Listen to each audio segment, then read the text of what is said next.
Bulletin کے آغاز میں سب سے پہلے خبر ہے بنوں میں پولیس چوکی پر دہشت گردوں کے حملے سے متعلق افغان ناظم الامور کو دفتر خارجہ طلب کر لیا گیا ہے۔ اس حوالے سے ترجمان دفتر خارجہ طاہر حسین اندرابی کا کہنا ہے کہ افغان ناظم الامور کو دہشت گردوں کے فتح خیل پولیس پوسٹ بنوں پر حملے پر سخت احتجاجی مراسلہ تھمایا گیا۔ ترجمان نے کہا کہ 9 مئی کے دہشت گرد حملے میں 15 پولیس اہلکار شہید اور 4 افراد زخمی ہوئے تھے۔ تحقیقات، شواہد اور تکنیکی انٹیلیجنس سے ثابت ہوا حملے کی منصوبہ بندی افغانستان میں موجود دہشت گردوں نے کی۔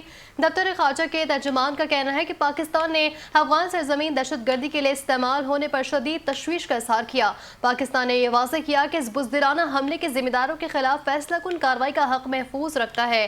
انہوں نے کہا کہ اقوام متحدہ اور عالمی اداروں کی رپورٹس میں افغان سرزمین پر دہشت گرد تنظیموں کی موجودگی اور سرگرمیوں کا ذکر موجود ہے۔ افغان طالبان اپنی سرزمین دوسرے ممالک کے خلاف دہشت گردی کے لیے استعمال نہ ہونے دینے کے وعدے پر عمل کرے۔ ترجمان دفتر خارجہ کا کہنا ہے کہ پاکستان نے افغان طالبان پر فتنہ الخوارج، فتنہ الہندوستان اور داعش عناصر کے خلاف قابل تصدیق کارروائی پر زور دیا۔ انہوں نے کہا کہ پاکستان نے دوست ممالک کے ثالثی میں افغان طالبان سے کئی مذاکرات کیے۔ افغان طالبان دہشت گرد گروہوں کے خلاف مؤثر کارروائی میں ناکام رہے۔ پاکستان اپنی قومی سلامتی اور شہریوں کے تحفظ پر کوئی سمجھوتہ نہیں کرے گا۔